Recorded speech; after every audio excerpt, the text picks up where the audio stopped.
Brain షార్ప్గా ఉండాలి, memory strong ఉండాలి, ఫోకస్ ఇంప్రూవ్ అవ్వాలి అనేది అందరి విష్. కానీ ఇవన్నీ అవ్వాలి అంటే చాలామందికి క్వశ్చన్ ఏంటంటే బ్రెయిన్ సప్లిమెంట్స్ అవసరమా? హాయ్, నా పేరు డాక్టర్ రవీష్. నేను ఒక న్యూరో సర్జన్. అలాగే brain and spine health tips గురించి సింప్లిఫైడ్గా వీడియోస్ తయారు చేస్తాం. ఇవాళ మనము సైంటిఫికలీ ప్రూవెన్ బ్రెయిన్ సప్లిమెంట్స్ గురించి పూర్తిగా డిస్కస్ చేసుకుందాం. ఈ సైంటిఫికలీ ప్రూవెన్ సప్లిమెంట్స్ అనేవి అసలు వర్క్ అవుతాయా, ఎవరికి కావాలి, ఇవన్నీ మీ మనీకి యాక్చువల్లీ వర్తా, ఇవన్నీ టాపిక్స్ గురించి మనం ఇవాళ డీటెయిల్గా డిస్కస్ చేసుకుందాం. సో సప్లిమెంట్స్ అనేవి ఎందుకు అవసరం? మన ఏజ్ పెరిగే కొద్దీ మనందరము చాలా స్ట్రెస్ఫుల్ లైఫ్లో చాలా కామన్గా ఫేస్ చేసే ఇష్యూస్ వచ్చేసి బ్రెయిన్ ఫాగ్ లేదా పువర్ ఫోకస్, ఎక్కువ అలసిపోవడము, లో మోటివేషన్, అలాగే ఎక్కువ మర్చిపోవడం. ఈ అన్నిటికీ మెయిన్ రీజన్స్ మీరు గుర్తించాల్సింది ఏంటంటే మల్టిపుల్ ఉన్నాయి.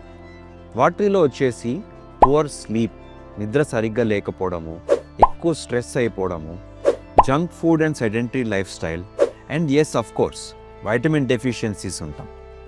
సో సప్లిమెంట్స్ అనేవి నేను చెప్పిన ఈ విషయాలలో వైటమిన్ డెఫిషియన్సీస్ని మాత్రమే పూర్తి చేస్తాయి. సో ఈ సప్లిమెంట్స్ అనేవి ఒక సపోర్ట్ మాత్రమే, ఇవన్నిటికీ రీప్లేస్మెంట్ అస్సలు కాదు. సో మీరు ఇవన్నీ చేసుకుంటూ మీ నిద్రని ఇంప్రూవ్ చేసుకుంటూ, మీ లైఫ్ స్టైల్ని ఇంప్రూవ్ చేసుకుంటూ, మీ ఫిజికల్ యాక్టివిటీని ఇంప్రూవ్ చేసుకుంటూ ఇలాంటి సప్లిమెంట్స్ యూస్ చేస్తే తప్పకుండా ఎంతో కొంత బెనిఫిట్ ఉంటుంది. సో నెక్స్ట్ మనము కొన్ని ఇంపార్టెంట్ సప్లిమెంట్స్, బాగా సైంటిఫికలీ ప్రూవెన్ సప్లిమెంట్స్ గురించి డిస్కస్ చేసుకుందాం. వీటిల్లో మోస్ట్ కామన్గా అందరూ న్యూరో సర్జన్స్ వాడేది, ప్రిస్క్రైబ్ చేసేది వచ్చేసి omega 3 fatty acids, fish oil అంటాం. ఇది ఒక most common proven supplement for brain. DHA, EPA అనే fatty acids brain cell membranes protect చేస్తాయి. న్యూరాన్ ఫార్మేషన్ అంటే కొత్త న్యూరాన్స్ ఫామ్ చేస్తానికి హెల్ప్ చేస్తాయి. అలాగే బ్రెయిన్లో ఇన్ఫ్లమేషన్ని తగ్గిస్తాయి. వీటిల్లో బెనిఫిట్స్ మీరు చూసినట్టయితే మీ మెమరీ ఇంప్రూవ్ అవుతుంది, ఫోకస్ ఇంప్రూవ్ అవుతుంది, అలాగే మీ మూడ్ కూడా బెటర్ అయ్యే అవకాశం ఉంటుంది. మీకు లాంగ్ టర్మ్లో డిమెన్షియా వచ్చే రిస్క్ తక్కువ ఉంటుంది. సో దీనికి నార్మల్గా మనం చెప్పేది 1000 to 2000 mg పర్ డే. మనము ఇది జనరలీ ఫుడ్తో పాటు తీసుకోమంటాం, ఎందుకంటే ఇది ఒక ఫ్యాట్ సాల్యుబుల్. మనకి ఫుడ్తో పాటు తీసుకుంటే అబ్జార్ప్షన్ అనేది ఎక్కువ ఉంటుంది. నెంబర్ 2 బాగా సైంటిఫికలీ ప్రూవెన్ సప్లిమెంట్ వచ్చేసి మెగ్నీషియం, ఎస్పెషలీ మెగ్నీషియం L-థ్రియోనేట్ అంటాం. మెగ్నీషియం అనేది ఒక మినరల్. బ్రెయిన్ రిలాక్సేషన్లో, న్యూరాన్ సిగ్నలింగ్లో ఒక క్రూషియల్ మినరల్. L-థియోనేట్ అనేది మన బ్రెయిన్లో ఈజీగా పెనిట్రేట్ అవుతుంది. సో దీంతో మీకు బెనిఫిట్స్ మీరు చూసినట్టయితే మీ స్లీప్ ఇంప్రూవ్ అవుతుంది, మీకు యాంగ్జైటీ అనేది కొద్దిగా తగ్గే అవకాశం ఉంటుంది, అలాగే మీకు learning and neural plasticity improve అయ్యే అవకాశం ఉంటుంది. దీని డోసేజ్ మీరు చూసినట్టయితే మనం జనరల్గా 200 to 400 mg అంటాం.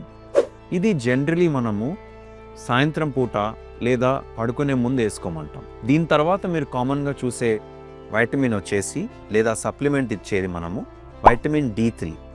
వైటమిన్ D3 అనేది చాలామంది ఓన్లీ బోన్ హెల్త్ కోసమే అవసరం అనుకుంటారు. కానీ వైటమిన్ D3 అనేది చాలా వరకు బ్రెయిన్ హెల్త్కి కూడా ఇంపార్టెంట్. మీరు చూసినట్టయితే 70 to 80% ఇండియన్స్ వైటమిన్ డిలో డెఫిషియన్సీ ఉంటుందని చూస్తున్నాం. వైటమిన్ డి డెఫిషియన్సీ వల్ల ఫెటీగ్ రావచ్చు, మూడ్ స్వింగ్స్ రావచ్చు, మెమరీ డిస్టర్బెన్సెస్ ప్రాబ్లమ్స్ కూడా లాంగ్ టర్మ్లో చూస్తూ ఉంటాం. సో ఇలాంటి వైటమిన్ D3 లేదా వైటమిన్ డి సప్లిమెంటేషన్ తోటి మనం జనరల్గా చూసే బెనిఫిట్స్ ఏంటంటే మన మూడ్ అనేది ఇంప్రూవ్ అవుతుంది, మనకి న్యూరో ఇన్ఫ్లమేషన్ అనేది తగ్గే అవకాశం ఉంటుంది, అలాగే ఓవరాల్గా నర్వ్ ఫంక్షన్ ఇంప్రూవ్ అయ్యే అవకాశం ఉంటుంది. దీని డోసేజ్ మనం నార్మల్గా చెప్పినట్టయితే మీరు రోజు వేసుకుంటే 1000 to 2000 international units per day అంటాం. కానీ కొన్నిసార్లు చాలా డెఫిషియన్సీ ఉంటే మనము ఎక్కువ డోస్లో వీక్లీ డోసెస్గా ఇస్తూ ఉంటాం, కొన్నిసార్లు ఇంజెక్టబుల్ ఫామ్స్లో కూడా ఇస్తూ ఉంటాం. నెంబర్ 4 వచ్చేసి B complex vitamins, especially B6, B9, B12. ఈ వైటమిన్స్ అనేది ఒక స్పార్క్ ప్లగ్ ఆఫ్ న్యూరాన్స్ అంటాం. అంటే వైటమిన్ B12 డెఫిషియన్సీ మీకు ఉంది అనుకోండి, మీకు జనరల్గా నమ్నెస్, టింగ్లింగ్ అంటే తిమ్మిర్లు, నమ్నెస్ రావడము ఉంటుంది. అలాగే డిప్రెషన్, మెమరీ లాస్లో కూడా చాలా మందిలో ఇలాంటి వైటమిన్ బి డెఫిషియన్సీస్ మనం చూస్తూ ఉంటాం. వైటమిన్ బి మనం సప్లిమెంట్ ఇచ్చినప్పుడు మనం బెనిఫిట్స్ చూసేది మీకు బెటర్ ఎనర్జీ ఉంటుంది. అలాగే మీకు హోమోసిస్టిన్ బిల్డప్ అంటే మనకు బ్రెయిన్లో డ్యామేజ్ అయ్యే అవకాశం తక్కువ ఉంటుంది. అలాగే ఇది తప్పకుండా ఈ సప్లిమెంట్ అనేది మీ నర్వ్ రిపేర్లో మీకు ఉపయోగపడుతుంది. సో జనరలీ మేము చెప్పేది ఒక మంచి కంపెనీ తోటి హై క్వాలిటీ బి కాంప్లెక్స్ అనేది రోజుకొకసారి వేసుకోమంటాం. ఇవన్నీ కాకుండా కొన్ని కామన్గా మనం చెప్పేది కర్క్యూమిన్ అంటాం. అంటే మనకి పసుపులో ఉండే ఒక కాంపౌండ్ కర్క్యూమిన్ అనేది ఒక powerful anti oxidant and anti inflammatory కూడా. స్టడీస్ ఏం చెప్తున్నాయంటే మీకు కర్క్యూమిన్ మీరు తీసుకున్నట్టయితే మనకి కాగ్నిషన్ అనేది ఇంప్రూవ్ అవుతుంది. అలాగే ఆల్జైమర్స్ నుంచి ప్రొటెక్ట్ అవుతుంది. కానీ జనరలీ మనం ఇండియన్ డైట్లో పసుపు అనేది ఎక్కువగానే ఉంటుంది. సో ఇలాంటి కర్క్యూమిన్ అనేది వెస్టర్న్ స్టడీస్లో బాగా తీసుకోవాలి అని ఉంటుంది, కానీ ఇండియన్ డైట్లో ఆల్రెడీ మనకి బెటర్గానే ఉంటుంది. కొన్ని అడిషనల్ యాడ్-ఆన్స్ అంటే న్యూట్రోపిక్ హర్బ్స్ అంటాం. న్యూట్రోపిక్ హర్బ్స్ అంటే ఇవన్నీ అంత సైంటిఫిక్ ఎవిడెన్స్ ఇప్పటికీ లేకపోయినా కానీ కొన్ని స్టడీస్ ఇవన్నిటితోటి హెల్ప్ఫుల్ ఉంటుంది అంటారు. దీంట్లో మనం చూసేది బ్రహ్మి అంటాం. అంటే మనము ఈ బ్రహ్మితోటి మెమరీ, లెర్నింగ్ ఇంప్రూవ్ అవుతుంది అంటున్నారు. అలాగే అశ్వగంధ అంటారు. అశ్వగంధ తోటి స్ట్రెస్ తగ్గుతుంది, యాంగ్జైటీ తగ్గుతుంది, ఫోకస్ పెరుగుతుంది అంటారు. అలాగే జింకో అంటారు. జింకో తోటి బ్రెయిన్కి బ్లడ్ సప్లై ఇంప్రూవ్ అవుతుంది అంటారు. ఇవన్నీ మాత్రము అంత సైంటిఫిక్ ఎవిడెన్స్ ఇంకా క్లియర్గా లేదు ఇవన్నిటి మీద. సో ఎలాంటి సప్లిమెంట్స్ అనేవి మీరు అస్సలు మీ డబ్బులు అనేది వేస్ట్ చేయకూడదు. మార్కెట్లో చాలా సప్లిమెంట్స్ ఫ్లాషీగా limitless brain, IQ booster, smart pill ఇలాంటి రకరకాల అడ్వర్టైజ్మెంట్స్ తోటి వస్తూ ఉంటాయి. చాలా ఎక్స్పెన్సివ్గా అమ్ముతూ ఉంటారు. ఇవన్నిటి వల్ల పెద్ద సాలిడ్ సైంటిఫిక్ ఎవిడెన్స్ ఏమీ లేదు. నేను చెప్పిన రెగ్యులర్ సప్లిమెంట్స్ మీకు డైట్ తోటి పూర్తి అవ్వకపోతే తప్పకుండా ఈ బేసిక్ సప్లిమెంట్స్ అనేవి హెల్ప్ అవుతాయి. మీరు గుర్తుపెట్టుకోవాల్సింది మీరు సరిగ్గా తింటున్నారా, సరిగ్గా పడుకుంటున్నారా, రెగ్యులర్గా ఎక్సర్సైజ్ చేస్తున్నారా అన్నప్పుడు మీకు ఇలాంటి బేసిక్ సప్లిమెంట్స్, నేను చెప్పిన basic supplements omega three, magnesium, vitamin D3, B complex అనేవి తప్పకుండా కొంచెం హెల్ప్ అవుతాయి. నెక్స్ట్ మనము ఈ సప్లిమెంట్సే కాకుండా బ్రెయిన్ బూస్టింగ్ ఫుడ్స్ గురించి మాట్లాడుకున్నాం. సప్లిమెంట్స్ అనేవి ఒక ఎడిషన్ మాత్రమే.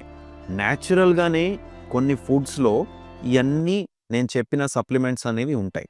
ఈ న్యాచురల్ ఫుడ్స్ ఏంటి? సింపుల్గా మనం చెప్పాలి అంటే walnuts, almonds, flax seeds, chia seeds, berries, అలాగే leafy green vegetables, leafy greens, eggs, fish, అలాగే పసుపు పాలు అంటాం, టర్మరిక్ మిల్క్.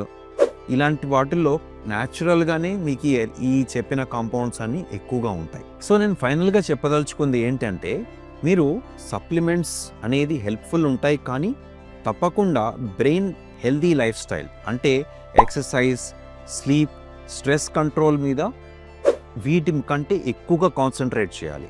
ఒకవేళ మీరు ఇవన్నీ చేసుకుంటూ సప్లిమెంట్స్ తీసుకున్నారంటే తప్పకుండా మీకు మీ బ్రెయిన్ హెల్త్కి బూస్ట్ అనేది తప్పకుండా వస్తుంది. ఈ వీడియోని తప్పకుండా మీ ఫ్రెండ్స్ అండ్ ఫ్యామిలీతో షేర్ చేయండి. ఎస్పెషలీ మీ ఫ్రెండ్స్ ఎవరైతే 40 అబవ్ ఉన్నారో వాళ్ళతోటి తప్పకుండా షేర్ చేయండి. అలాగే మీకు ఈ వీడియో నచ్చినట్టయితే మా ఛానల్ని తప్పకుండా సబ్స్క్రైబ్ చేయండి.